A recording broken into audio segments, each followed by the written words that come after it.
Good morning, and thank you for joining us today for the presentation of the 2022 Annual Report on Market Issues and Performance. As a reminder, this call is being recorded. A copy of the recording will be made available on the CAISO website. Please do ask for permission from the CAISO before quoting directly from the transcription or the recording as it's posted. You are welcome to ask questions today, and we encourage you to do that. To do so in the WebEx, please enter a question in the chat, use the raise hand feature, or for the phone-only lines, press #2. The links on the bottom are to the full copy of our 2022 annual report, as well as a recently published report on storage, which I wanted to highlight here as well for those of you that are interested in the participation of storage resources in our market, and a link as well to the copy to our website, where we have a number of other reports that I'll reference in the discussion today.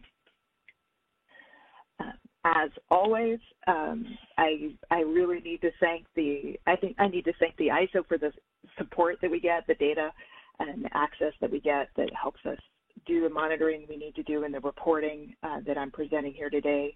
But a tremendous debt of gratitude and thanks to the analysts in DMM who put the work in this report together. The quality and the analysis is a pleasure to present. Any mistakes that I make in presenting it today are my own, and the credit for the work goes to them. So with that, I'll get going. We have to move fairly quickly through the material today.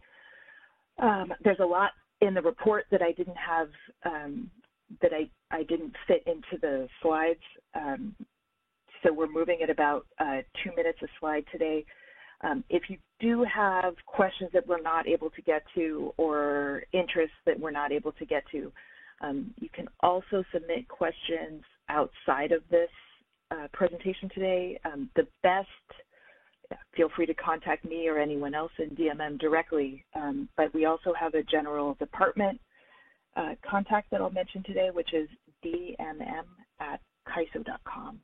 Feel free to use that. And with that, I will get started.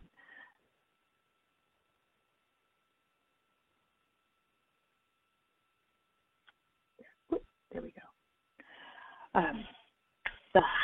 One of the central metrics that we report on each year is the total CAISO wholesale energy cost. The wholesale energy cost is the value of all of the market services provided to load within the California ISO balancing area. That is shown by year in the blue bar, and as you can see, rose dramatically from 2021 to 2022. That rose 69% from year to year.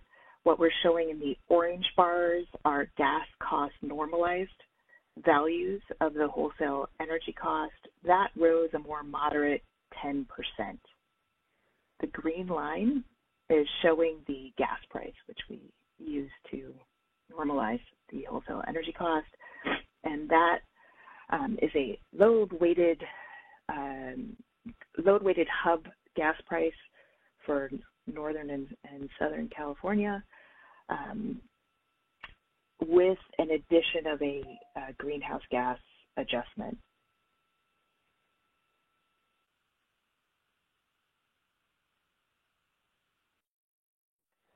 When we look more closely at what the wholesale energy cost is, we can see that as has been the case typically, that most of the wholesale energy cost is coming from the day-ahead energy cost.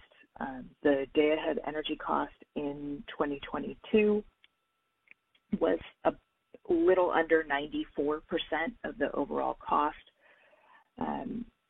We tend to focus disproportionately on the other costs in the wholesale energy cost, things like bid cost recovery or ancillary services, because much of the determinants of those costs are more under the control of the CAISO market, the CAISO market rules.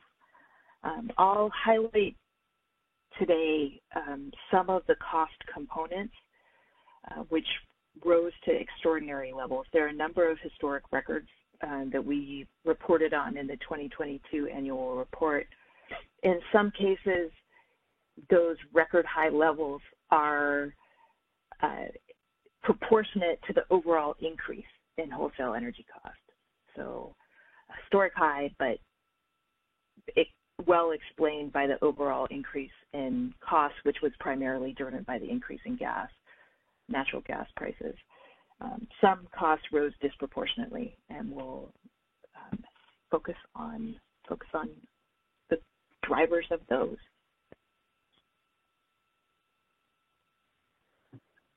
Just to set the stage here, this is a monthly average of natural gas prices at a national index, Henry Hub, shown in the dark blue, PG&E Citygate, shown in the yellow, SoCal Citygate, shown in red, El Paso Permian in the southwest, and Sumas in the northwest. I want to highlight a few patterns here that I think you'll see in the slides to come. The slides got out of order here. The first is increase in December. The increase in December is occurring for the California hubs.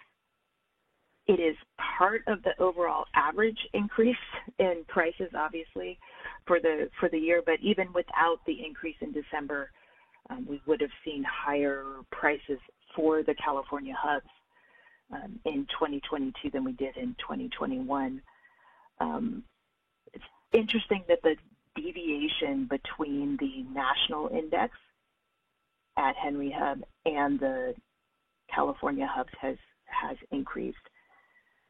There's a lot of material available on that. If you are interested, the CPUC hosted an en banc proceeding in February, and has an open docket on the gas prices in the gas market. One other event I'll highlight is in February of 2021. In February of 2021, you can see a spike in prices at SoCal Citygate and El Paso Permian. That was associated with a weather event that hit much of the country, much of the Midwest, as well as Texas.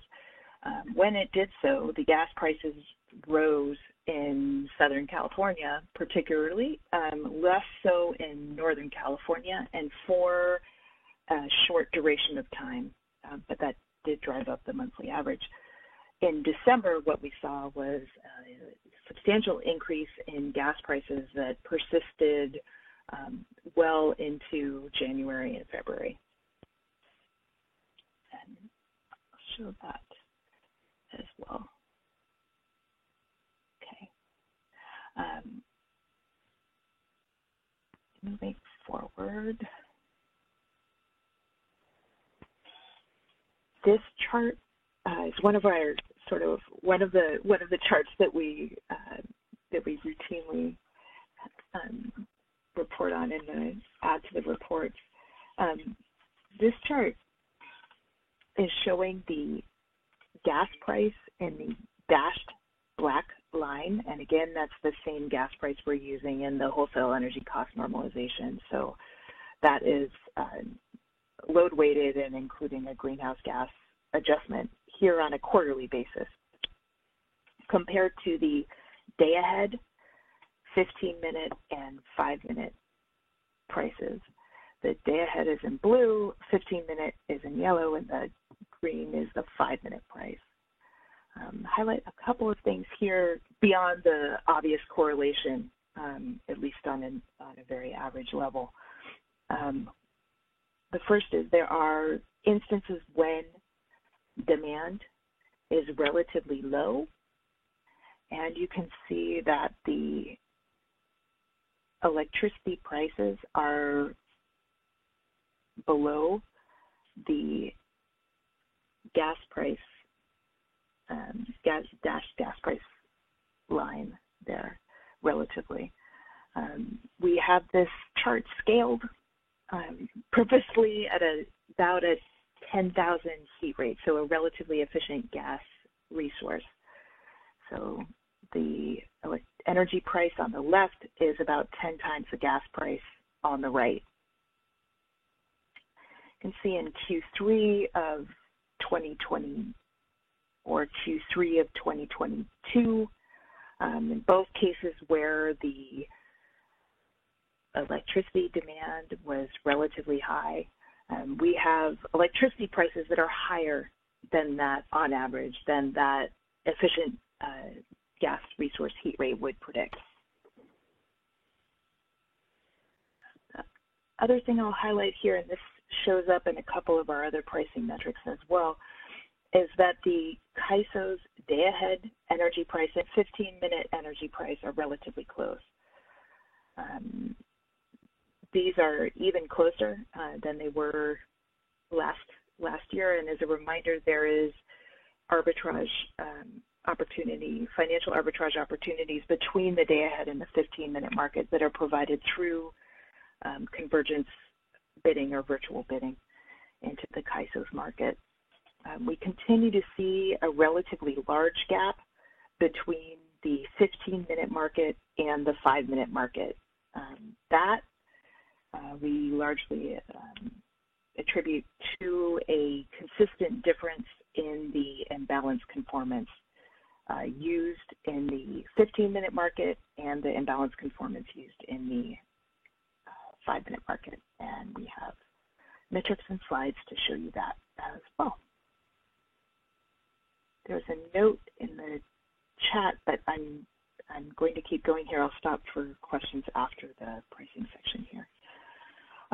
This chart was the one, I think the only slide here that isn't actually published in the report. This one just extends into the relatively current time period. You can see so these are monthly averages. This is the SoCal Citygate gas price rather than the load-weighted north and south. And this does not include the greenhouse gas adjustment. But you can see, again, the tight correlation between the energy prices and the gas price. And again, that in the months earlier in the year of 2023, March, April, May, and June, when we have relatively low demand, high in 2023, high run-of-river hydro, and other relatively low price renewables that we see that those prices relatively low. Okay. I will stop here to see if there are any questions. Again, as a reminder, if you do have a question and you're on the phone only line, press #2. If you're on the WebEx, please raise your hand. And also, again, as a reminder, if you can, please identify your name and the company you represent before asking a question.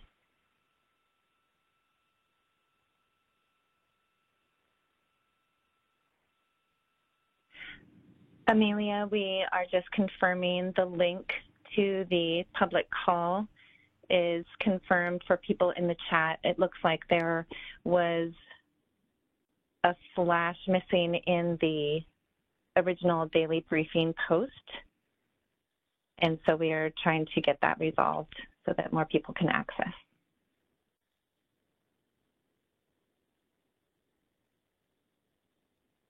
thank you. And thanks to all of you for your patience today. I'll keep going given the amount of content that we have to present today. If people are joining late, we can go back and address questions. For those who joined partway through, the big highlight of the report is that overall wholesale energy costs have increased about 70%. Once those are normalized for gas costs, that's about 10% increase. This slide presents load stats for the California ISO balancing area. The panel on the top shows the peak load in each year going back to 2018 in blue compared to the 1 and 2 year planning forecast and the 1 and 10 year planning forecast. Fairly obviously, the peak load in 2022, which was an all-time system peak for CAISO, was well above the 1 in 10 year peak forecast.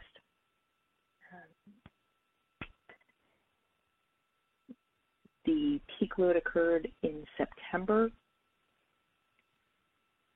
and was part of an extended heat wave. The heat wave was both extended in space, so affecting a large part of the broader WEIM market footprint across the WECC, but was also extended over time. There's a link on the bottom here to the California ISO peak load history, which is posted on the website. It's interesting. If you're interested a little bit in the history, you can see not only the sort of the changes in the instantaneous peak load each year, but also I think worth noting that those peak loads have shifted in the day with the increase in the behind the meter and the utility scale solar, but particularly behind the meter solar. Those have shifted later in the day and seem to be occurring also later in the season. Okay. Overall, we saw a decrease, and this has been a consistent pattern over the last 5 years in average load, despite the increase in the instantaneous peak. This chart is showing average load by hour, again, over the same time period, so 2018 through 2022. 2018 is shown in yellow, and 2019 in blue. They proceed down to 2022, which is shown in red here. When you look at this on an average hourly basis, you can clearly see the impact of the behind-the-meter solar in the midday solar peak hours, decreasing load. We also see some impact of energy efficiency measures, which has led to an overall increase across the day.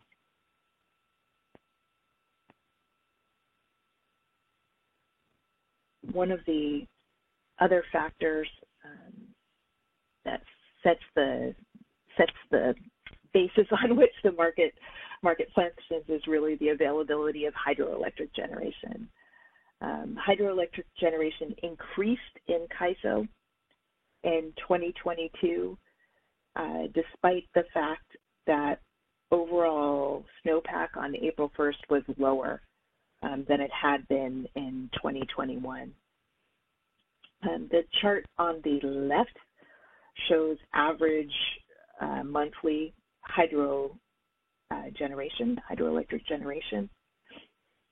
The chart on the right shows the total annual hydroelectric generation within the CAISO BA in blue compared to the snowpack conditions statewide on April 1st. For 2023, the report is that the snowpack, statewide snowpack is about 237% of normal. So well above any of the measures that that are shown on this chart. When hydro conditions are, when there is plentiful hydroelectric generation, that provides a relatively low cost source of generation in the CAISO. Our market is also very affected by hydroelectric conditions outside of the CAISO balancing area. In that case, particularly in the Northwest, where there are many hydroelectric generation facilities, the drought which affected the California ISO balancing area was also impacting the Northwest in 2022 and for the 2 or 3 years before.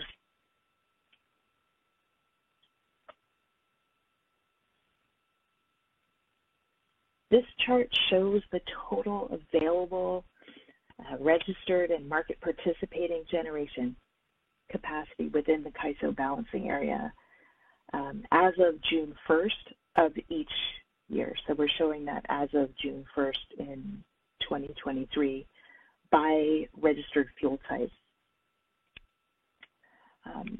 We can generate this chart back even before 2018. We're showing it back to 2018. And one thing I'll note on this slide is that there's more active market participating generation capacity in the CAISO balancing area than we've seen historically, back as far as we've been reporting this metric. The second thing I'll point out, as is noted in the title of the slide, is that the increase in generation capacity is happening particularly for renewable, mainly solar generation, which we're showing here in yellow, and in recent years for batteries, which we're showing as, which we often call storage, and are showing as this light blue value.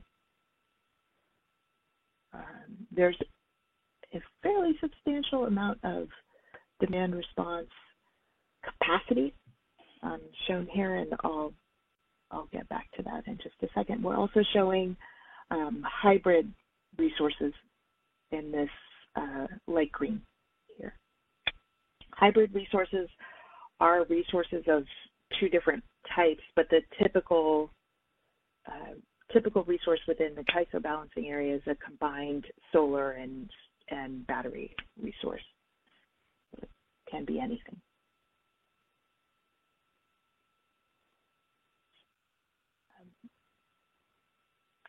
This chart shows, on the left is showing the growth in that storage and related capacity. When we look at battery capacity in the market, we see we've got absolutely over 5 gigawatts of storage capacity in different categories in the market by June 1st of 2023. That capacity is about half standalone storage, with the remainder being co-located, so separate resources behind the same interconnection, or hybrid. The chart on the right shows average hourly real-time battery schedules. That is for the standalone storage. You can see between 2021 and 2022 that there's been an increase, particularly in the energy scheduling of these resources. We continue to see that these resources are providing a substantial portion of our ancillary services in the CAISO. There's a link on the bottom to the special report on battery storage. which we published in the beginning of this month. I recommend, if you're interested in storage, please do check it out. If you have any questions at all about it, please do feel free to send us a note. And again, the email for that, if you missed the beginning of this call, feel free to reach out to anyone in DMM directly or use dmm@kyso.com. Just a short note on demand response. Although we see a substantial amount of registered demand response, we continue to see relatively low dispatch of demand response in the market. This chart is showing average resource adequacy, demand response, schedules, and self-reported performance in three categories: utility, PDR, which is one type of market participating demand response, utility, RDRR, the reliability demand response, resources which have special restrictions on how they're operated in the market, and then third-party demand response. If you are interested in more detail on demand response, we have a special report on demand response on the website as well, and I would recommend that you take a look at that. We have a lot of additional data that's reported there.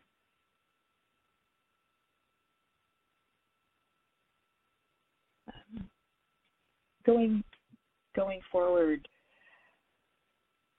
one of the metrics we've been reporting on for years, and for a long time, I think one of the most popular metrics in the report is this one. It is showing the estimated net revenue for a hypothetical combined cycle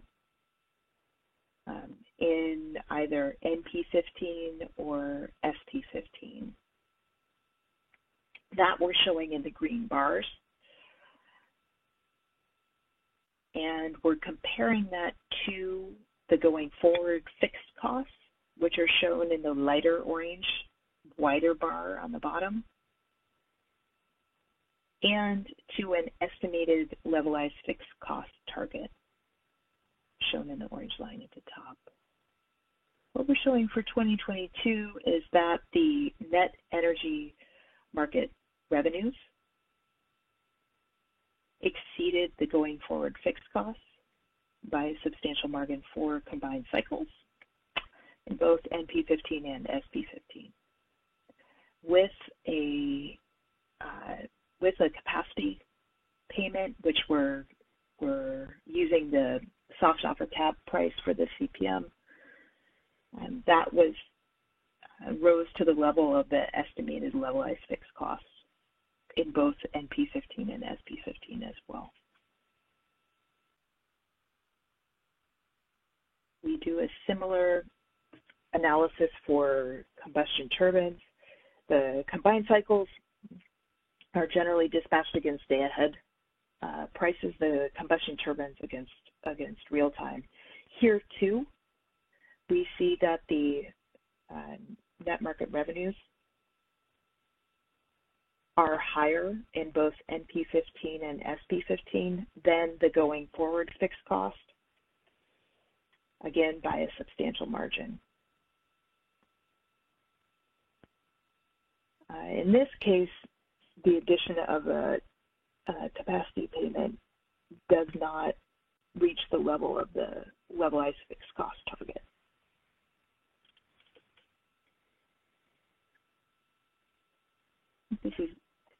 There have been years in the past when the net market revenues met the going forward fixed costs, but this is one of the first years that's happened by such a large margin for both CTs and CCs in both the north and the south, so just across the board.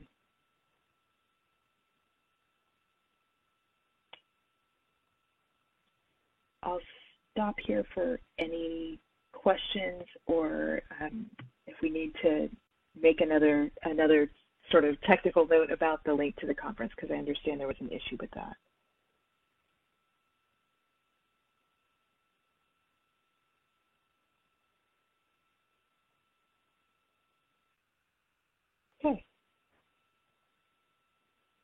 Looks like the chat here for questions for now. Okay. This chart is another one of the metrics that we've been producing for a long time, and it's always interesting to see how this compares year to year to year. It shows the net load in the red dashed line, which is the load minus utility scale wind and solar, compared to average hourly prices, again, day ahead, 15-minute and 5-minute in the California ISO balancing area. First thing to point out is the, again, correlation of the two. And the second thing I'd like to point out is that where we do see a difference between prices in the three markets, that difference is largest in the peak hours of the day. And it is in these peak hours of the net load peak that we're seeing the higher 15-minute price than the 5-minute price. That's where this gap is the largest.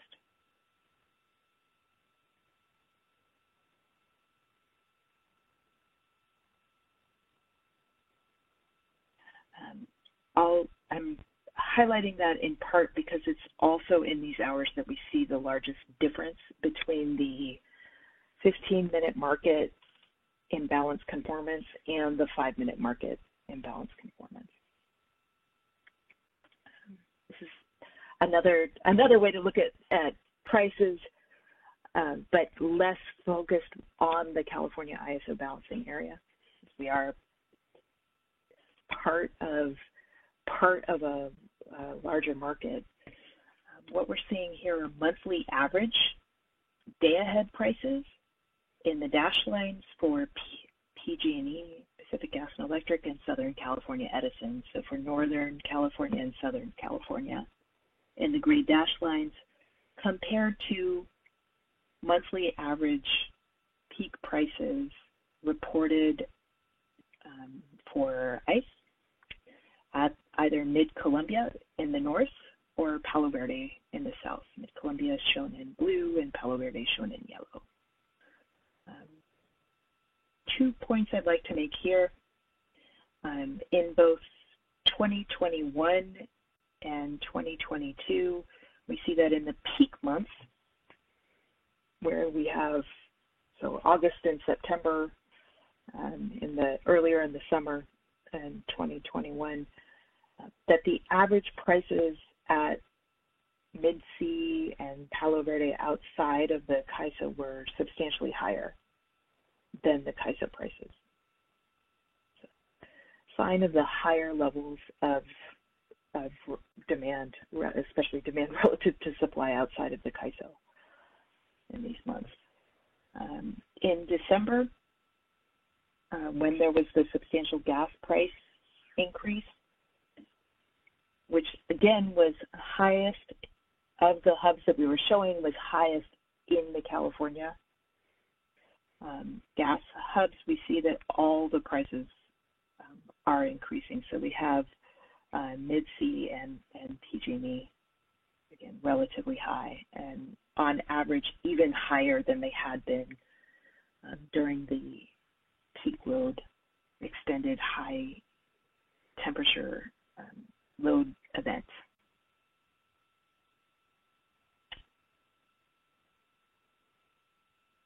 That's something to keep in mind when we look at the consistent changes that we're seeing in net imports. This chart shows average hourly quarterly imports in each quarter compared to average hourly quarterly import values from the year prior. And imports are in the dark blue, 15-minute market imports, real-time imports in the dark yellow, and exports in the same consistent colors below the x-axis. Net interchange before WEIM is the real-time difference between imports, less, and exports. The dark gray line adds in net WEIM energy transfers into the CAISO BA.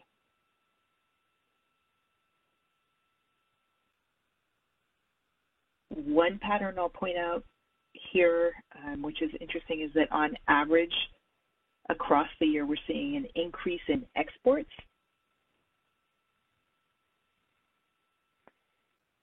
In some quarters, there's also an increase in imports. On net for the year,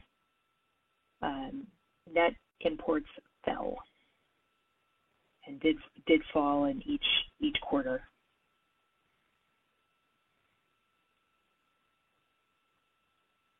The pattern that we see with the WEIM transfers is consistent as well, and has been, where during the midday solar hours there's a substantial amount of export from the California BA to the rest of the WEIM.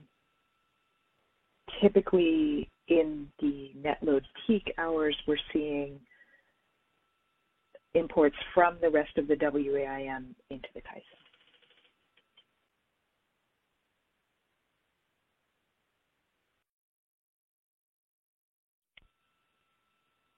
It's interesting to look at the WEIM and the rest of the WEIM relative to the CAISO.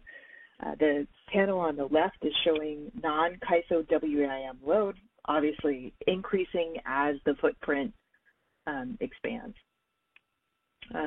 The table on the right is showing peak load measures. These are obviously not the instantaneous peak, as you can tell from the CAISO there. And one of the things I'll note is really the diversity. The table on the left is showing the peak for each area. The two columns on the right are showing the load during the total system peak. So you can see they have some winter peaking areas, summer peaking areas, and overall the non-CAISO WEIM load with the WEIM load is now about 3/4, a little over 3/4 of the total WEC load.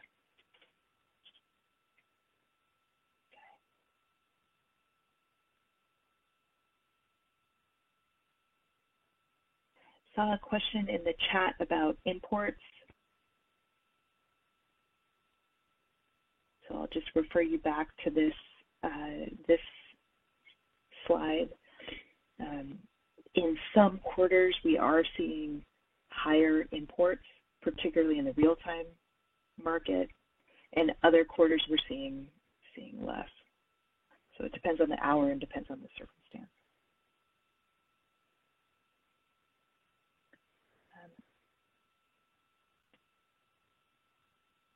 Expansion of the WEIM has really helped improve the overall structure and performance of the real-time market. Beyond the geographic diversity and load, which allows an area that has high demand to import when other areas have relatively low demand and plentiful supply. We are seeing an addition of both transmission and generation. The map on the left is a current copy of the WEIM footprint, and I'll say this is the first time in many years I've presented it where we don't have BAs highlighted that are slated to join in the coming year. That is because we have now about 75% of the total WEC load participating. There were 4 new members, which joined in 2022.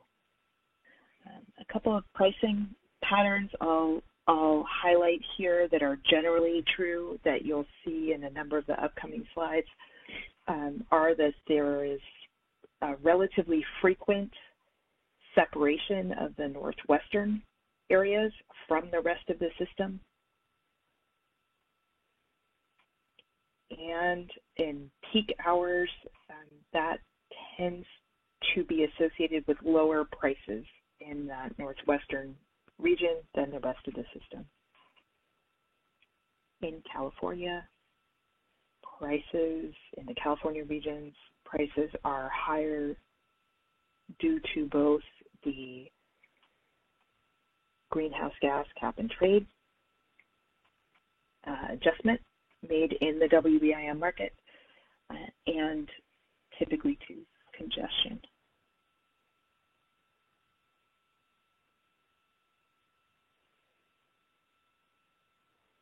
Get through the next couple slides and then I'll stop again for questions. This shows average hourly generation in the CAISO by fuel type. This chart again is one of the ones that we've been producing for something like at least a decade, and it's interesting to look at the comparisons year to year to year. So I'll just highlight here so you can keep this in mind. We're about 30 gigawatts in the peak. What we've seen here is an expansion, and you can see it in the blue, this light blue at the top, particularly the battery resource capacity. We're also seeing a consistent expansion of the solar in the midday hours.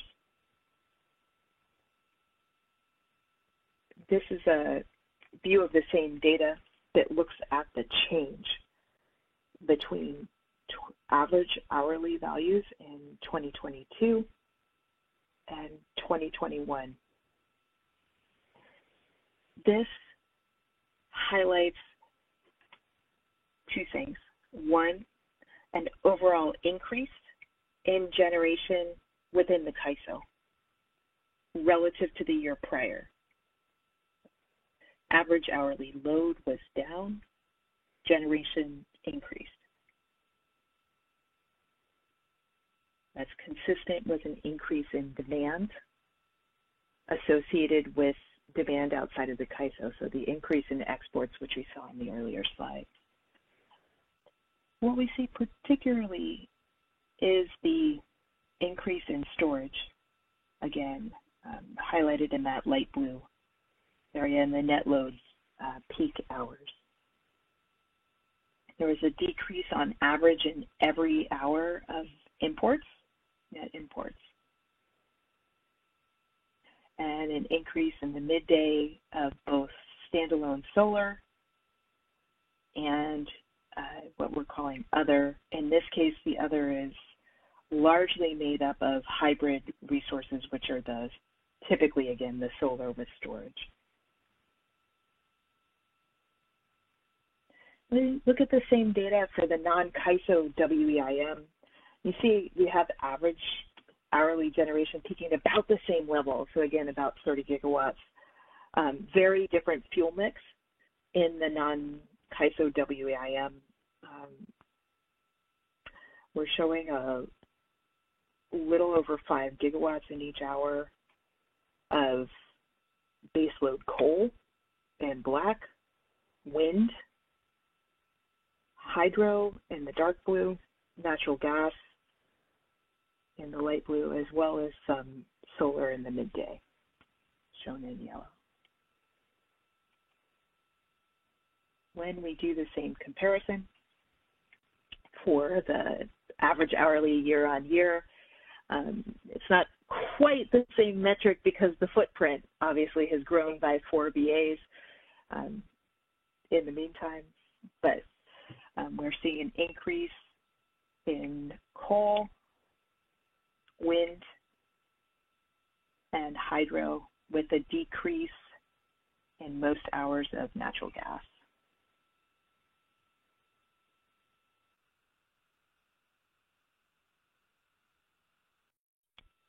when we look at prices across the WEIM, this is showing average prices in the 15-minute market by balancing area, broken out by the different price components, and it really highlights the pattern that we see reoccurring over time in the price differences in the WEIM. We have these rank ordered from highest to lowest. The dark blue bars are showing the system-wide energy price. So that's the same at all nodes across the system.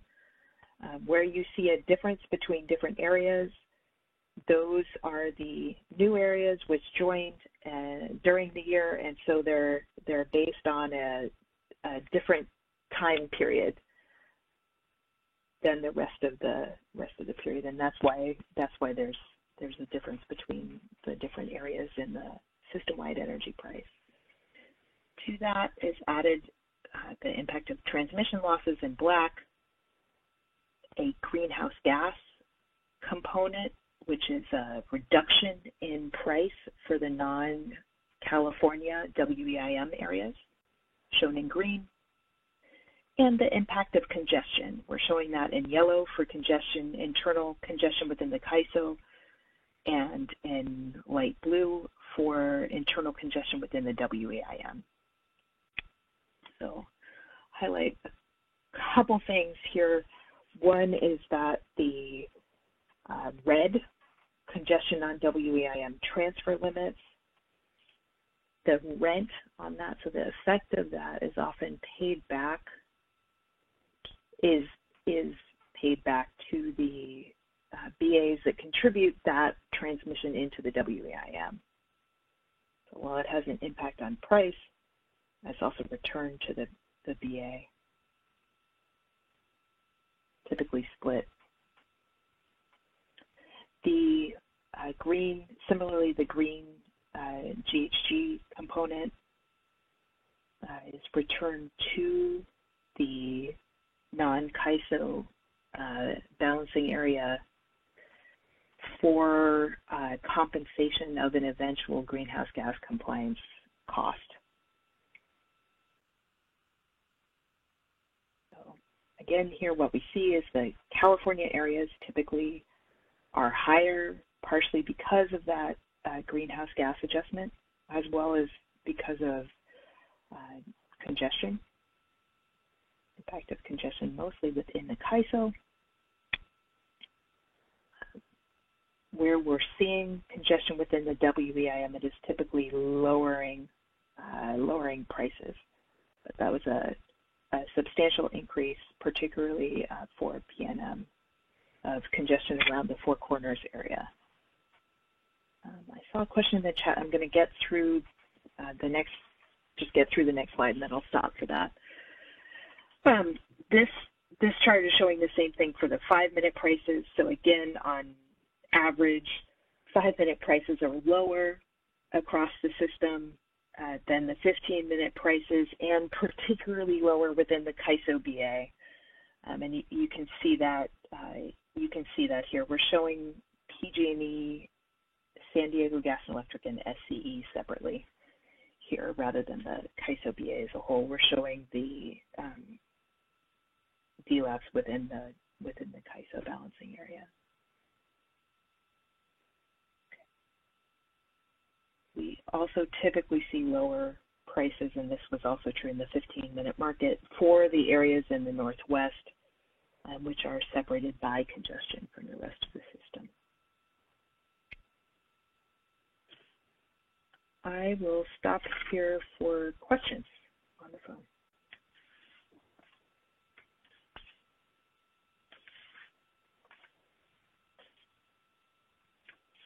It looks like we have a question from an attendee affiliated with Southern California Edison to the panelists. Can you relate wheel-throughs to import-export? And please feel free to raise your hand if you need explanation. A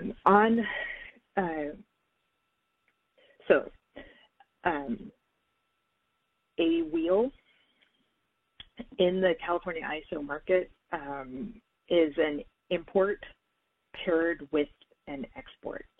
So the way that a wheel would show on our on the previous import slide, and I can do this pretty quickly, so I'll scroll you back through to that, is as an increase on both sides of the equation, as an import above the x-axis, and as an export below, with no effect on the net interchange.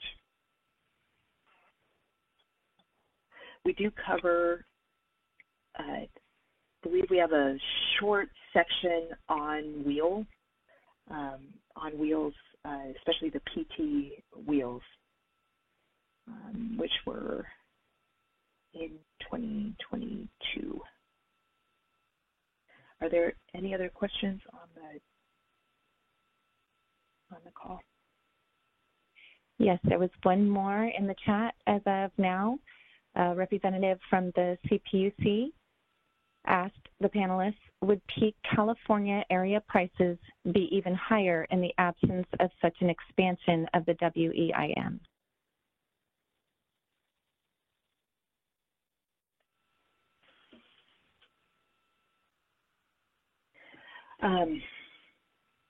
As the market expands, that provides an additional, what is typically in most contexts called the diversity benefit to the market. So there's more, as there's more additional participation, there's more generation, more load, and more differences between areas, and that allows for the benefits of trade. We've got some slides coming farther down in the presentation that highlight the transfers that you can see, and you can see the differences between different hours, as well as the impact during the heat wave event. Very quickly on this slide, I'll just highlight the greenhouse gas. This is not the greenhouse gas index that is used to compute costs within the California ISO. This is the energy WEIM greenhouse gas price, which clears in the market and affects WEIM prices outside of the California ISO BA. A couple very consistent pricing patterns. One is that the 15-minute price is consistently higher as we see incremental dispatch. This is showing monthly averages back to 2020. The composition of that dispatch has changed. If you're interested, I'd suggest you look at our report, and I'm again very happy to take questions on that outside of the call today, if you'd like. Amelia, it looks like we do have a hand raised. Okay.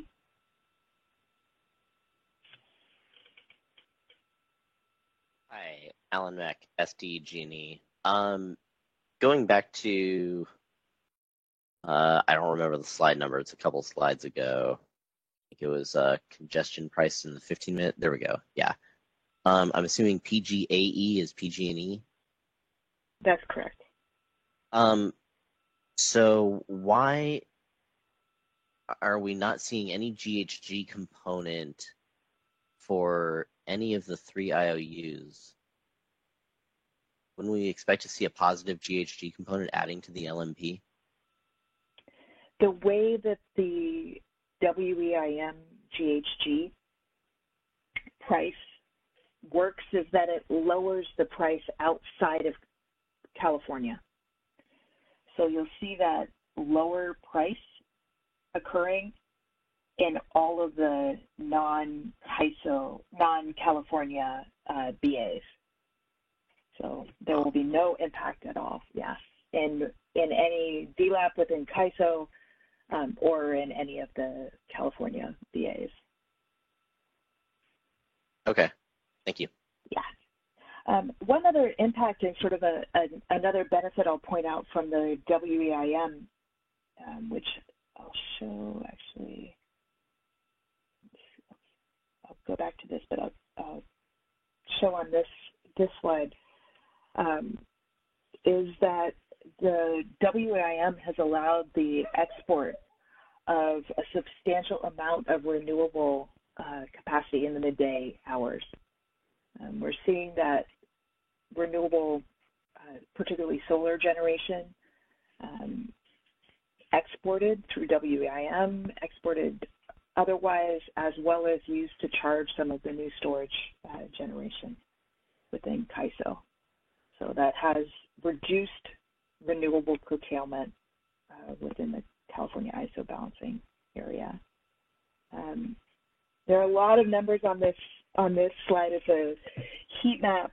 What it's showing are the average prices. Again, this is the 15-minute market. Put that on the slide.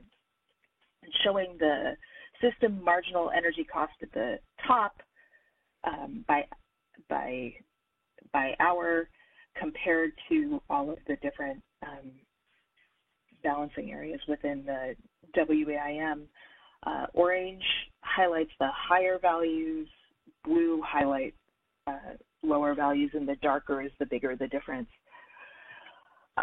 Just to point out here that we're seeing the same pattern we've been talking about earlier, which is price separation for the northwestern areas, which are shown towards the bottom of this chart, which leads to lower average prices in the peak hours, in the net load peak hours, and leads to higher average prices when it occurs in the midday hours. So highlight that there. Another way to look at the same thing is in the frequency of the EIM transfer congestion. This chart is showing the frequency with which the EIM transfers are congested either to or from an area.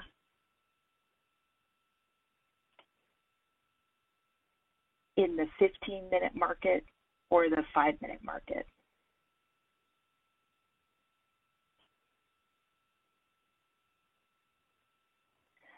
Here again, what you'll see is the relatively high frequency of congestion, particularly from the northwestern areas, but also into the northwestern areas.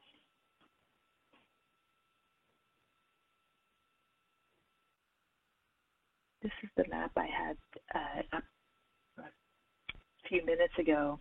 This one is showing average transfers in the WAIM from March to May, which is typically a high renewable, relatively low load period of the year, in the midday hours, so during the peak of the solar generation hours.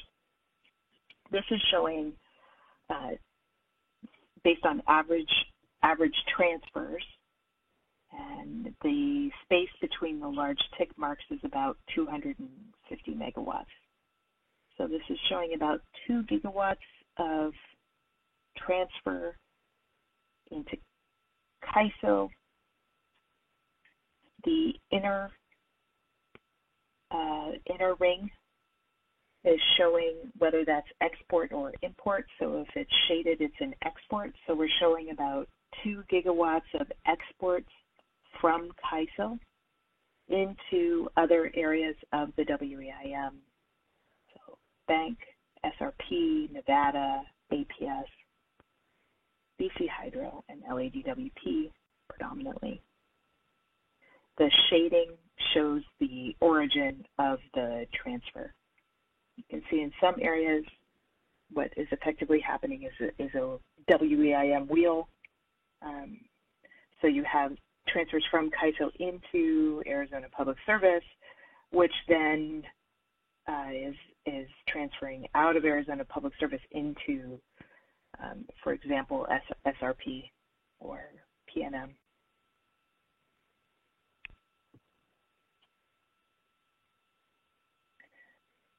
This is the same chart, but for a different set of hours. This is showing the average transfers in peak hours, net load peak hours for June to September of 2022. So in these hours, we're seeing instead of seeing exports out of CAISO, though there are some, for the most part, we're seeing imports into CAISO from the rest of the WEIM.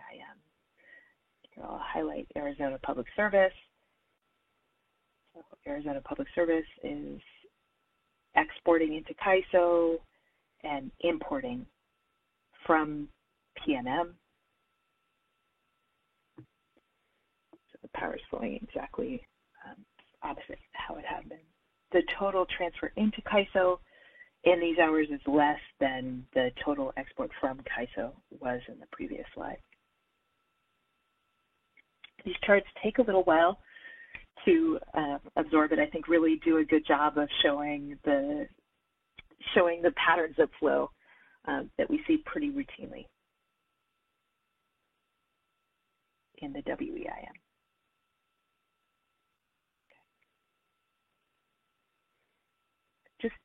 I'm going to talk a little bit more about congestion and some of the costs related to that congestion, and then I'll stop again for questions. This slide is showing the day-ahead import congestion rent, just a way to highlight the increase which we saw in 2022 relative to the prior year.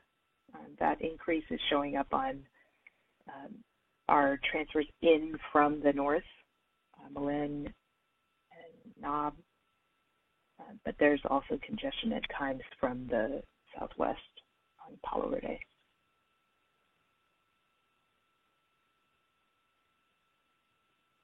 When we look at the average patterns of congestion, this is showing the impact on the day-ahead DLAP price.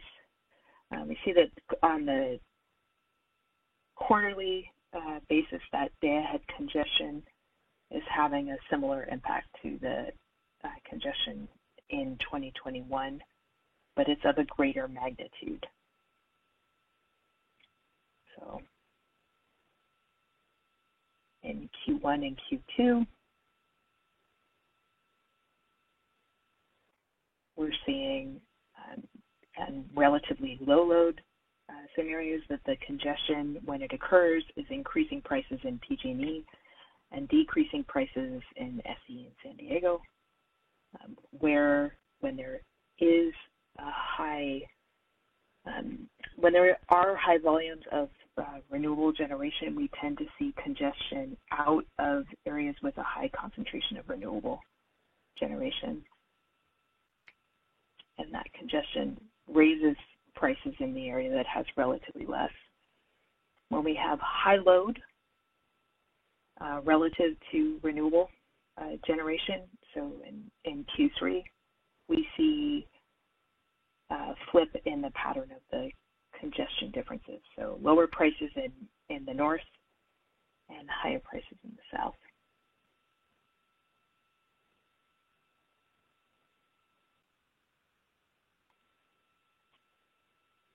This chart shows returns and payouts to congestion revenue rights. In 2022, transmission ratepayers lost about $118 million from auctioned congestion revenue rights. That's the highest loss since changes were made to the market effective for the 2019 annual auction. Congestion revenue rights bought in the auction give holders the right to the value of the day-ahead congestion rent.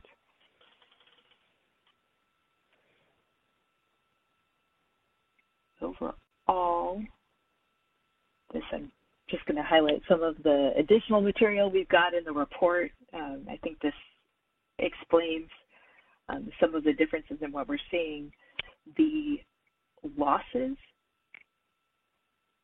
which made up that $118 million in 2022, were from rights sold by the California ISO in the CRR auction process.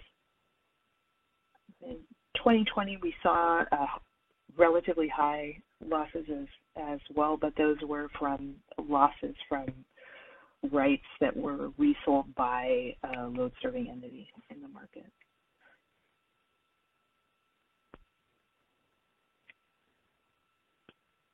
When we look at the auction and the effect of the changes in general,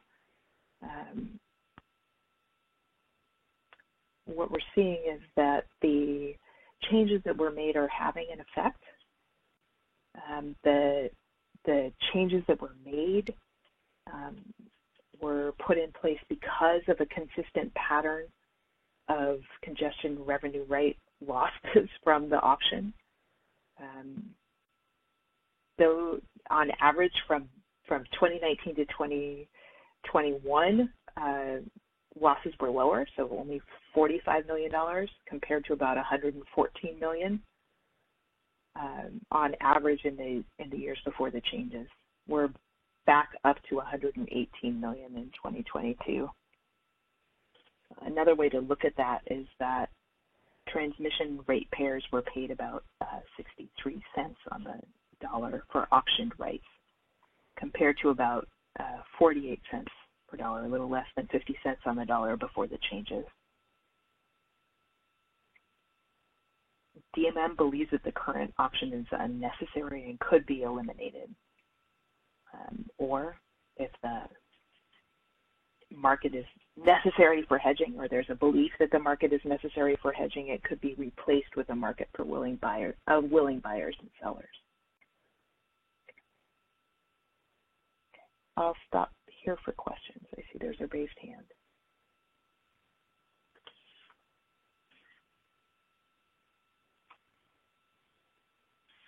We could start with the chat statement for the panelists that came through a little while ago. It's a representative from PGE with a message to the panelists. They're looking for some, it looks like, clarification on the price heat map, namely seeing BPA in blue during some of the higher price hours. And if the representative would like to expand on that, feel free to raise your hand for the event producer.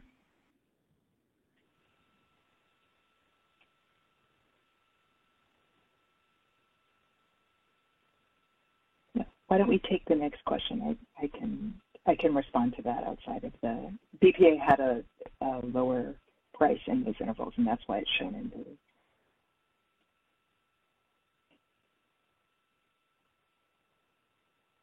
Perfect. We have a couple raised hands as well.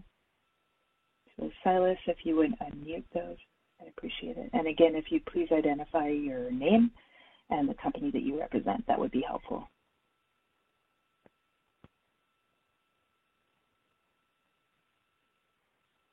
Okay, our first caller is unmuted.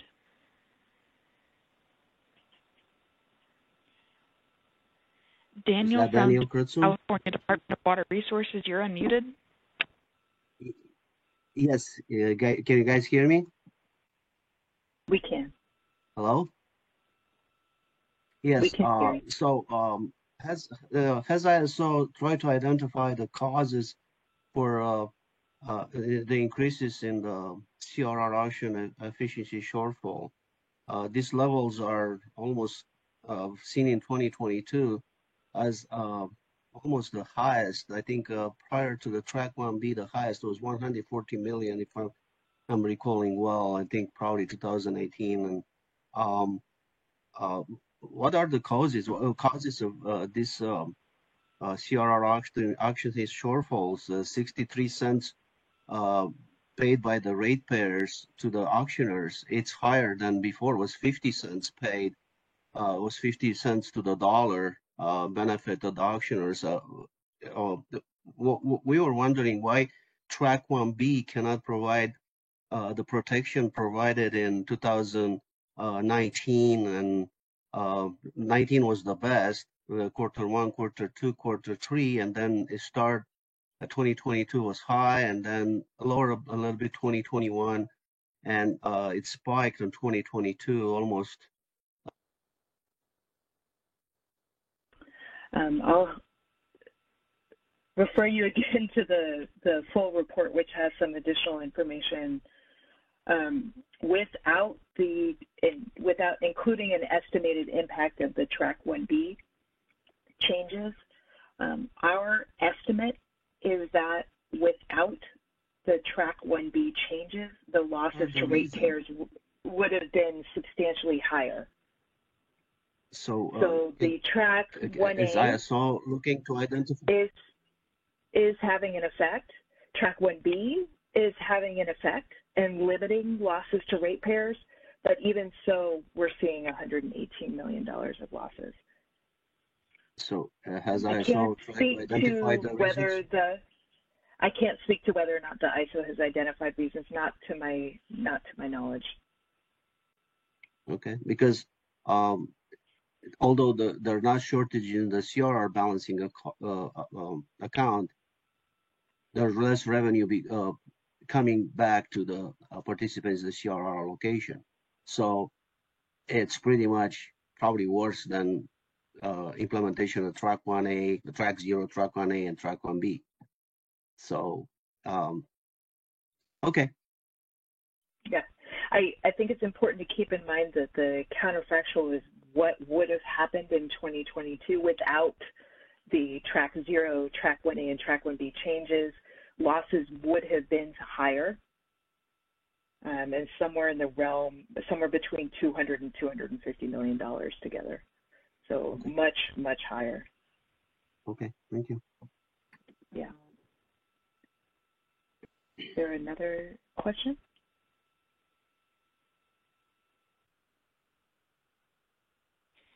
Our next question comes from Ian White from Shell Energy. Oh, hello there. Ian White with Shell Energy here. A question on, I think it's the next slide, your recommendation to move away from the auction framework. Is the analog there that the DMM thinks that would decrease the shortfall on losses to ratepayers, or is that based upon some other factor, that recommendation?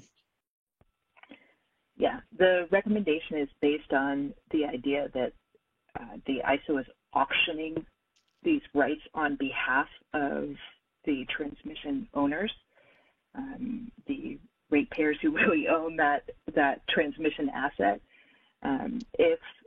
If those owners want to auction that at a loss, that should be their choice, and we would have a market of willing buyers and sellers. Okay, that's helpful. Thanks for that elaboration. Yeah.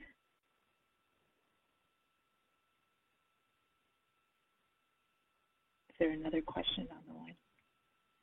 We have one more in the queue from Seth Cochran. Yeah, this is Seth with DC Energy. I just wanted to point out that there's been another independent study among the ISOs and RTOs that look at more broadly at the impacts and value and benefits of CRs, and again, conclusively stated in the MISO that there are benefits to these auctions despite this leakage that you refer to. And the DMM's view of this, of just looking at that component within the ISO realm and not looking at the greater sphere, is really a shortcoming, and I think is misleading to the people that are looking at the slide. Thank you.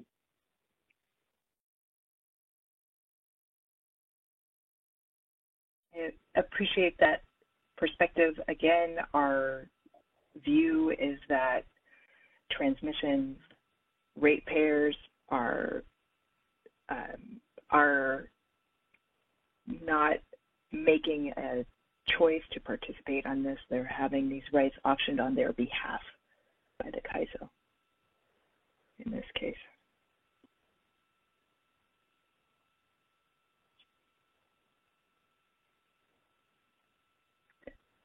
Okay, I will move on to another one of the cost components that we saw increase. This is one of the things that was a record high since the go live of the market at $408 million imbalance offset costs. We saw imbalance offset costs are the difference between what is paid to generation and what is paid by load. Where there is a difference, that is offset, so allocated back to, in this case, measured demand. So load plus demand plus load demand plus exports. We saw an increase in both the congestion imbalance offset costs and energy offset costs. Congestion offset costs alone were above $250 million in 2022. We have some detailed analysis in the annual report. There's also some in the Q2 report, if you're interested, that does a deeper analysis of the high value in June.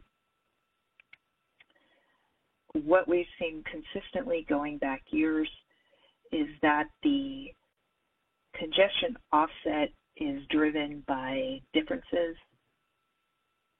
and particularly reductions in transmission constraints between the day-ahead 15-minute and 5-minute market. In June of 2022, that happened particularly with constraints from the northwest into the CAISO, some of which were only present in the 15-minute market or the 5-minute market.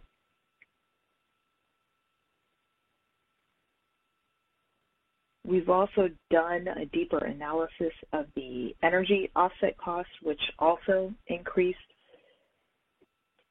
in this case, to $121 million for the year. Over 90 million of that occurred in September. So there's an analysis in the report of the energy offset cost. In that case, it appears to be in part due to a consistent difference between the way that the prices are determined for load and the way that generation is paid. In the California ISO's markets, generation is paid incrementally. So in the real time, the 15-minute market schedule is charged the 15-minute market price is paid the 15-minute market price for the difference between the IFM schedule, the IFM day-ahead schedule, whatever that might be, and the 15-minute market schedule. The 5-minute market schedule is paid the 5-minute market price, again, on the difference between the 5-minute market schedule and the 15-minute market schedule. And again, the meter is then paid the 5-minute market price as well, incrementally. Load is paid a weighted average price. And when there are big differences between the 15-minute market price and the 5-minute price, the weighted average price for load, which is calculated in two different ways depending on the price components, can differ substantially from an incremental calculation. We're planning on publishing a study that goes into some more detail on that.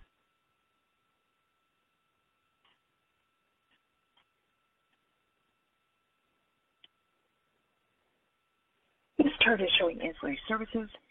I just highlight here that as a percent of the overall wholesale energy costs, ancillary service costs are actually down, despite an increase in some of the requirements for the year. So an increase in cost, but not as a percent of the overall cost. So $237 million. And I would like to use that to scale the imbalance offset costs. So 408 million for total imbalance offset costs, 237 million for total ancillary services.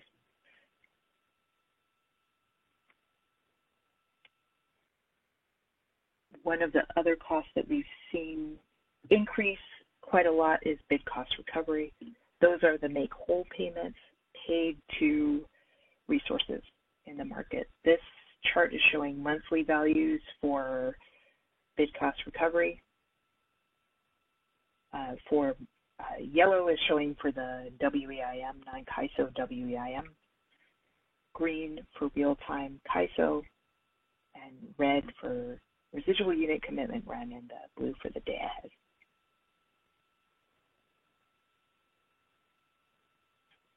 Total bid cost recovery payments in CAISO increased to 297 million from 158 million, but remains steady as a percent of overall wholesale energy costs. WEIM bid cost recovery increased, non-CAISO WEIM increased to $42 million.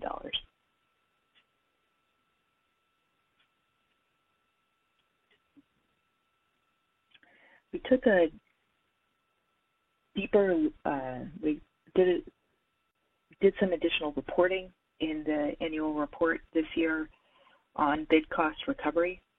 And again, I just wanted to highlight that here. We did this for both the California ISO and the non-California ISO WEIM. So if you're interested, please read the report.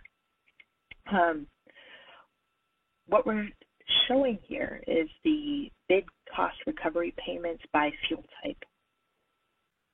What you're seeing is that most of those bid cost recovery payments are going to combined cycle resources and what we've labeled once through cooling. Once through cooling refers to a set of resources that have been slated for retirement or replacement of their once through due to lack of replacement of their once through cooling. So these tend to be older resources that are not as flexible in the real-time market and can have substantial startup or other commitment costs. We're seeing in both 2021 and 2022 that what we're categorizing as fast start resources account for less than 15% of the overall bid cost recovery. Storage resources in 2022, based on settlement as of the analysis in the annual report,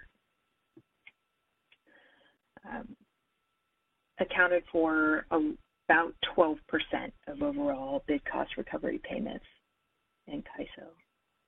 When we look at the total bid cost recovery payments as scaled for the amount of energy that's produced by the resource, we see that batteries are receiving about 10 times the bid cost recovery of a gas resource.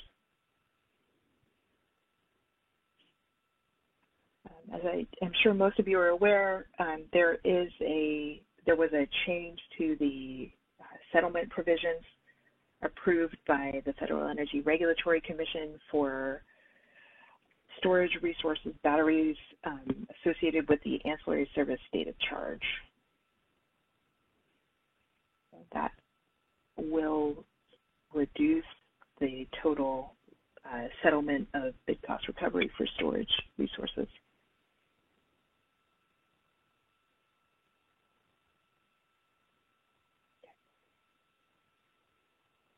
This chart shows the net profits for convergence bidding. So again, the convergence bidding is the financial generation, supply, and demand that allows for arbitrage of the day ahead and the 15-minute market in the CAISO.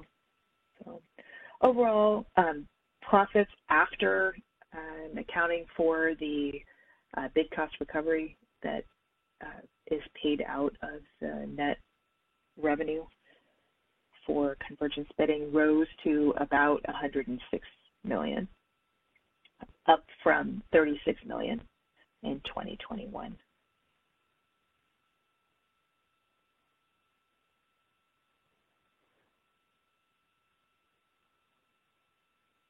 This slide here for flexible ramping capacity. The settlement impact of flexible ramping capacity in 2022 was very low. The price was 0 in 99% of intervals for the system. There was a minimum area constraint implemented in November of 2020 for the 15-minute market and in February for the 5-minute market. That minimum area constraint was binding frequently in the CAISO, but not as frequently in other areas. And when that constraint was binding, there were non-zero prices for flexible ramping in the CAISO. In February of 2023, the ISO implemented substantial changes to the flexible ramping product implementation. These include nodal procurement, so the enforcement of some but not all transmission constraints, as well as a change to the calculation of uncertainty. DMM supported these changes as it supports procurement of flexible ramping capacity from resources that are able to meet the system uncertainty and reduces the procurement from resources that are not available, either because of congestion or some resource level constraint. We've had a consistent recommendation that I'd like to repeat here, that there be implementation of a product that considers uncertainty over a longer time frame. The flexible ramping product is designed to look at procurement between uncertainty between the 15-minute market and the 5-minute market, or between advisory and binding intervals in the 5-minute market. It is not designed to procure for uncertainty on the same kind of time frame that we really see ISO operations looking ahead when they're doing things like determining the imbalance conformance. Really encourage the ISO to develop something with a longer time horizon.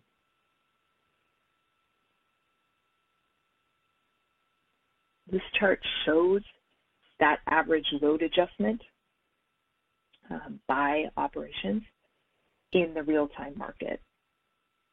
The chart on the left is showing average hourly imbalance conformance in 2022 in red for the hour-ahead market. Values are almost identical for the 15-minute market. And in the red solid line is the hour ahead, and the red dotted line is the 5-minute market. Blue is for 2021, green is for 2022. The first thing to point out is that the gap between the 5-minute market and the hour ahead or 15-minute market is greatest in these net load peak hours, so hour day 19. About 2 gigawatts of difference on average. And it is in these hours as well that we've seen the biggest impact, the biggest increase from 2021. The chart on the right is showing the distribution of the 15-minute market imbalance load conformance in the CAISO BA. The this is a box whisker that's showing the average is shown in the middle of the shaded boxes. The difference between the 25th and the 75th percentile is shown in the box, and the longer time span is the edges of the distribution are shown in the whiskers, so the 95th to 5th percentile, with outliers shown as dots. So here we're really seeing a consistent use of imbalance conformance in the net load peak hours of the day. As highlighted by the ISO in a recent MPPF, as well as in a recent report, there's been a change in the practice by the CAISO. I think this data is publicly available on OASIS if you're interested, as well as summarized by the ISO in their MPPF and in the June summer report, which I believe should be published today, if not yesterday. The change was a reduction, and that's really the first time, I think, in 5 to 10 years we've seen a reduction, a substantial reduction in the use of this tool by operations starting in late May and through June. And the last, in the most recent period, we're seeing a return to the use of higher levels of imbalance conformance. Again, I believe that data is publicly available on OASIS.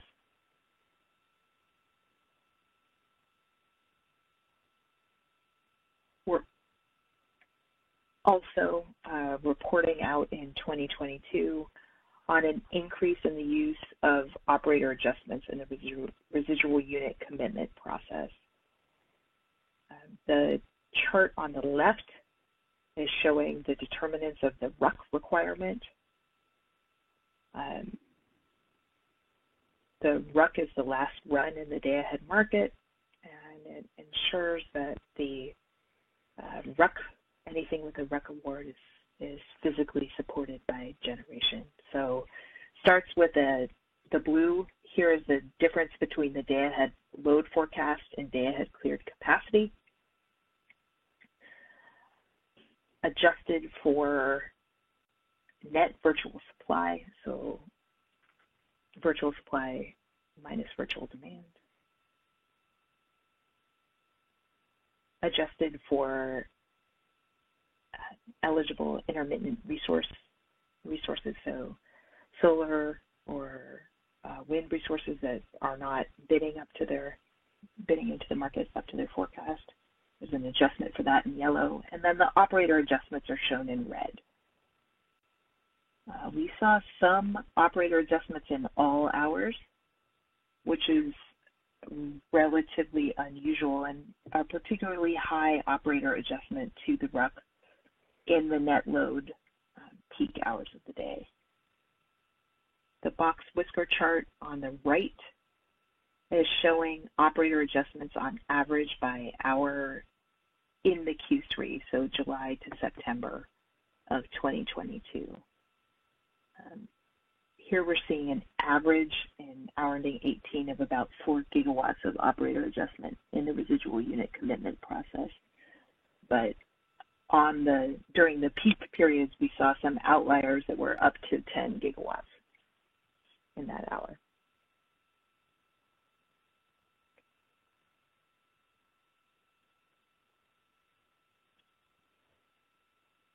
This chart shows the results of our rerun of the market for competitiveness. To assess the competitiveness of the CAISO's day-ahead market, we rerun the day-ahead market in a standalone version of the market software, ensure that we're able to match the prices, then rerun the market with a competitive scenario. The competitive scenario that we're reporting here is one in which all resources, energy bids, are lowered to the default energy bid, and commitment costs bids are capped at 110 rather than 125% of the estimated cost. Seeing here relatively low markups, slightly higher than 2021, of about $3.04 on average for the year. Highest in the high price and high demand months of the year. Relatively low and well within the 10% value that's added into the default energy bid. We also look at measures of structural competitiveness, as we have historically. We found that in 2022, the number of hours in which the residual supply index was less than 1 was lower than in 2020 or 2021. Residual supply index is calculated as the ratio of supply to demand with either the single largest pivotal supplier, the single 2 largest, or 3 largest removed. So you do see the typical pattern of the least structurally competitive hours occurring in Q3, the high demand period.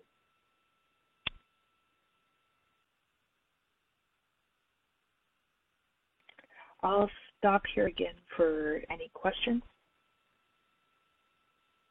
Got about 20 minutes. There are no new questions in the chat, and there are no hands raised as of now. Great. Okay. I'm going to cover quickly some of the results for resource adequacy. We've found that the long-term, there's been a change in the long-term contracting of resources, and it's those resource adequacy must offer obligations as well as some of the long-term contracts that really provide a basis for the competitive market. Looking at, we've changed the way, starting in 2021, we report on resource adequacy.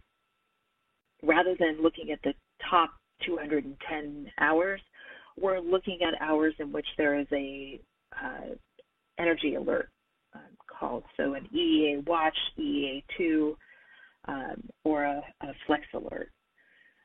We saw relatively high performance for resource adequacy in these hours, so about 95%, which was higher than previous years, available, accounting for outages, and then about 90% bidding into the real-time market. Some of that capacity was not scheduled. When we look at the difference between schedules and uncapped schedules, that is accounting for capacity scheduled from resources that are partial resource adequacy resources. So schedules above and beyond their resource adequacy capacity. This is showing the distribution of those hours in 2022. And this is showing the breakdown of our performance measures by must offer status and by fuel type. Highlight a couple things here. One, total RA capacity at 49,390 during these high demand emergency notification hours is less than the peak, total peak. About 95% in some at the bottom, available again following D-rates and outages. About 90% bidding into the market in the real time. About 3/4, 75%, showing up as metered energy, but a higher 80% of uncapped meter.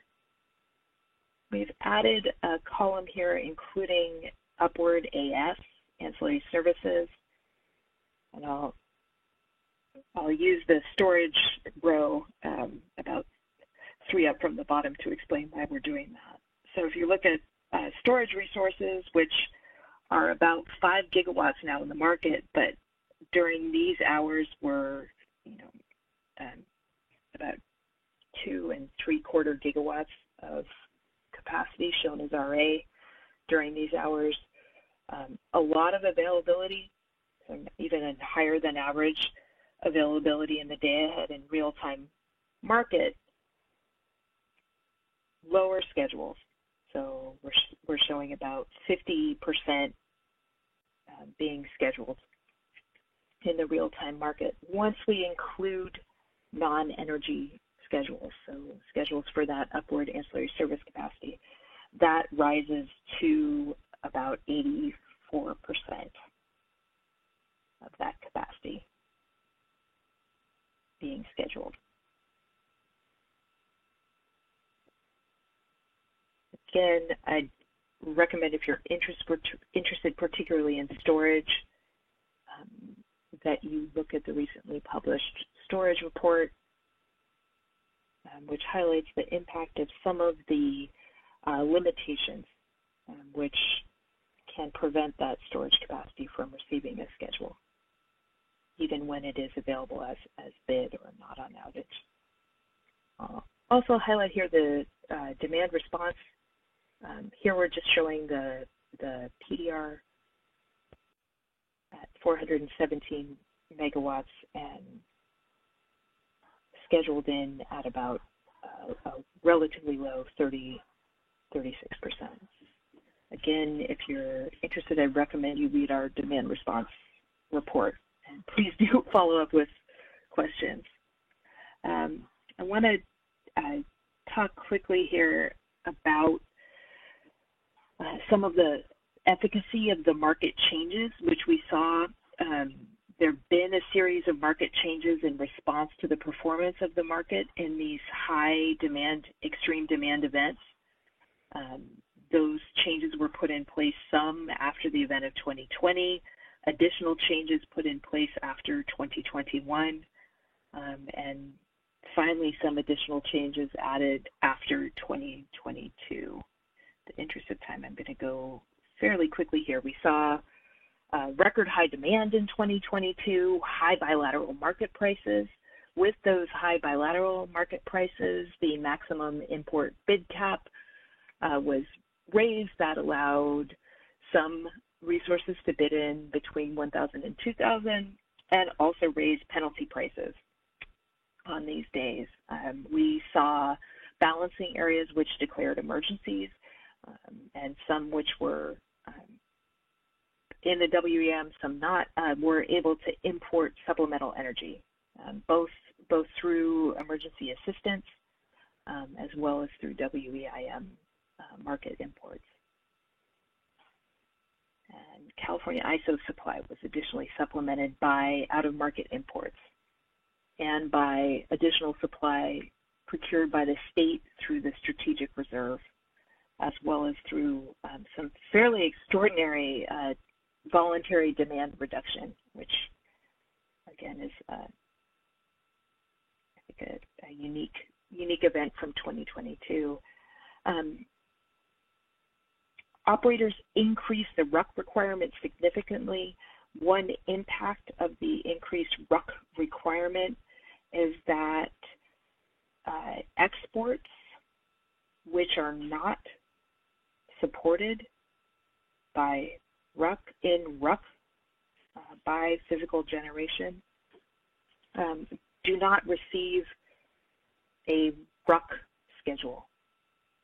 Exports without that RUC schedule don't receive a high priority in the real-time market, and they can rebid into the real-time market, but not at the highest priority. So when we look at the peak days, what we see is that coming out of the RUC in those peak hours, we're seeing the very highest priority exports clear, whereas the lower priority exports, both self-scheduled in the light green and economic in the yellow, did not clear. That was the expected result and occurred following changes that were implemented following the 2020 event. I think there's a similar pattern that was expected with the real-time market. This is showing imbalance conformance, so additional demand added by operations in the hour ahead and 15-minute market on the same days, and then in the red, the 5-minute market. When we look at the results of the hour ahead market here, we see a different picture. What happened in these hours in the hour ahead market is that some of the lower priority exports cleared, some of the higher priority exports did not. That has to do with a difference between the multiple runs within each of our real-time markets. There's a scheduling run and a pricing run, as is clearly laid out in the EPM documentation. The priorities are different in the scheduling run, has clearly ranked priorities, but in the pricing run are all set at either 1,000 or 2,000 for each of these. Because the schedules were reset in the pricing run, some of these are not as expected in this case. Following the heat event of 2022, the ISO implemented market changes, which should hold the relative ranked prioritization of exports without changing the penalty prices in either the scheduling run or the pricing run. I'll stop there for a short question.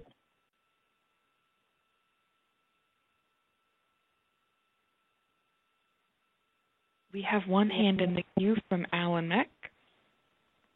Hi, Alan Meck, SDG&E. So if I'm understanding correctly, this seems like an incorrect result. Does this mean that to change it over from scheduling high priority exports in the pricing run to the scheduling run? They're still scheduling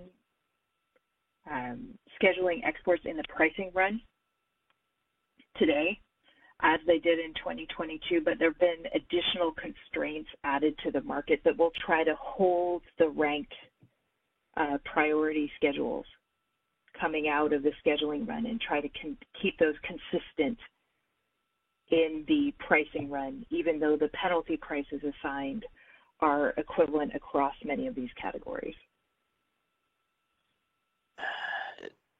Okay, I'm not entirely understanding the problem. It's just all I can say is the result isn't accurate. And if I were one of the external entities like Arizona or Nevada who was counting on these high priority exports and they were not clearing and the economic exports are, I would be upset is all I'm saying.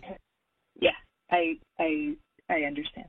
There's been there's quite a lot of additional reporting on this, as well as a longer explanation of the fix that the ISO put in for this.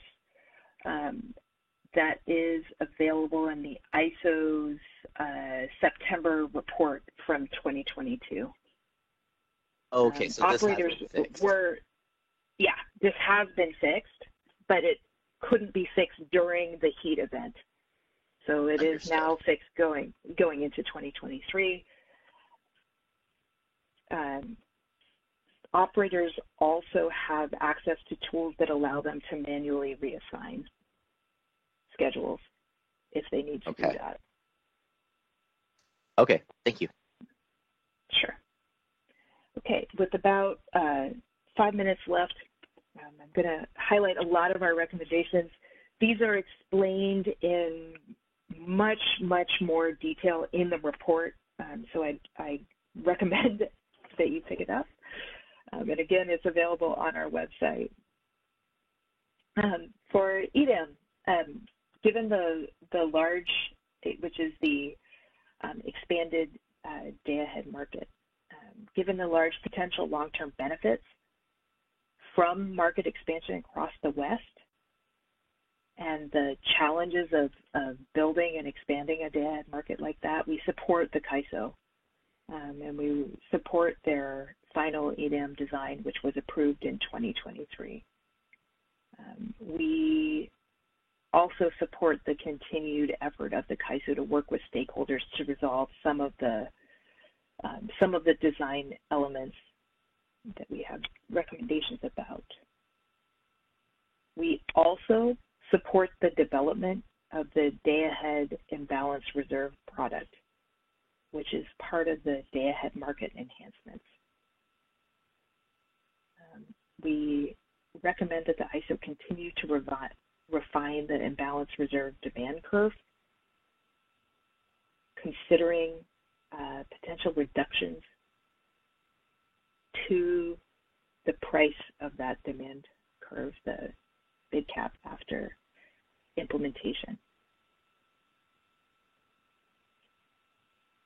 We also recommend that they carefully consider whether it would be ultimately more efficient to procure imbalance reserves in the RUC, in the residual unit commitment market, rather than the financial IFM, integrated forward market of the day-ahead market. And finally, we recommend that they develop mechanisms to allow the real-time market to efficiently determine whether or not to preserve those imbalance reserve products procured in the day-ahead market.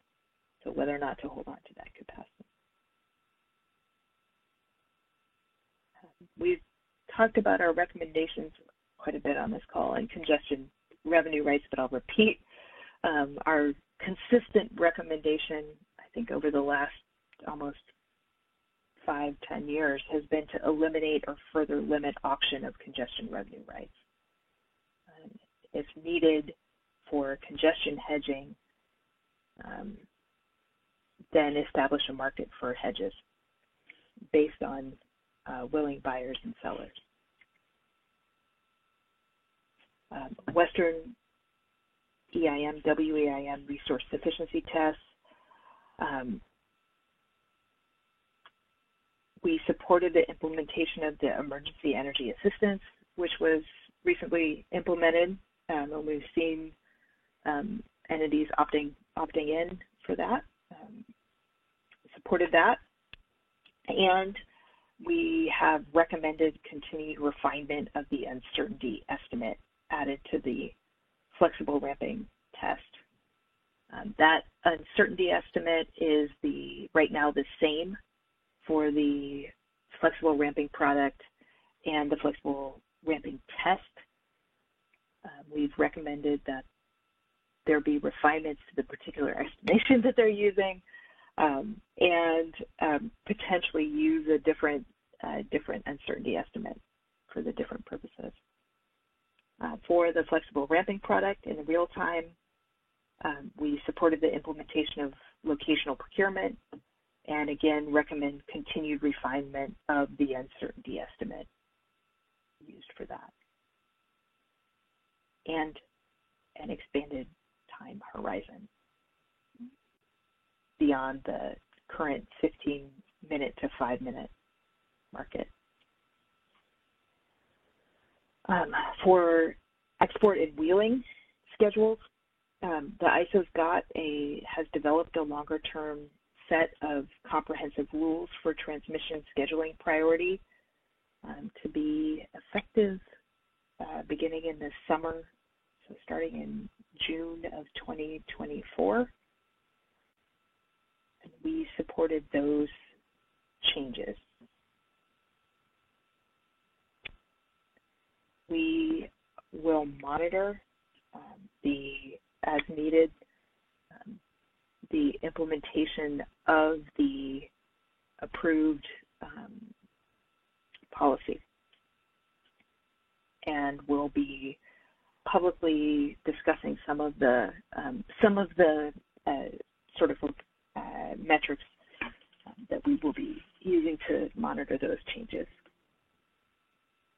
We find that further refinement may be needed to make less transmission capacity available,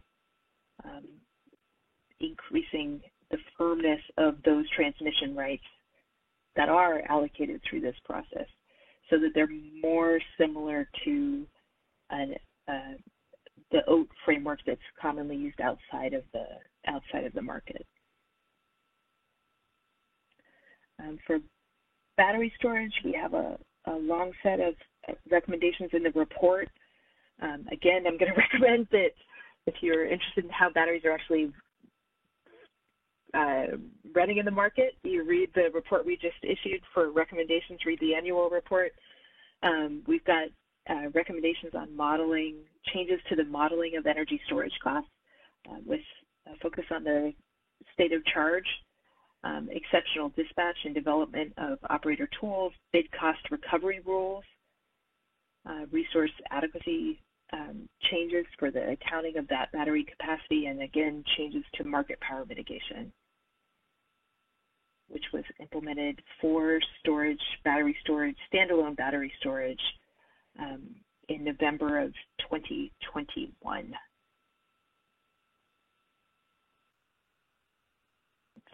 Finally, I think this is my last slide, ending right on time. We have supported the efforts of the CPUC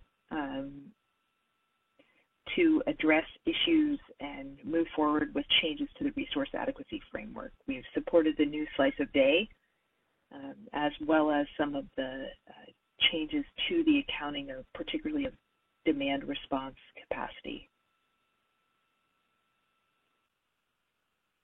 I believe I'm right at the hour. I'm happy to stay on to take a few more questions.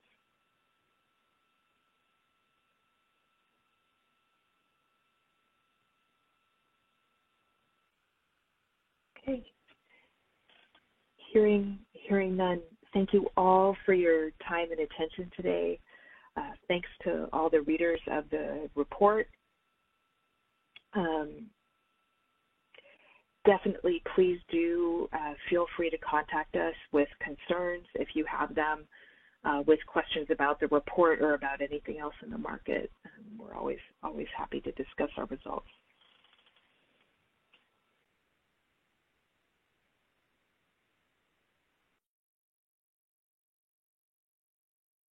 Okay.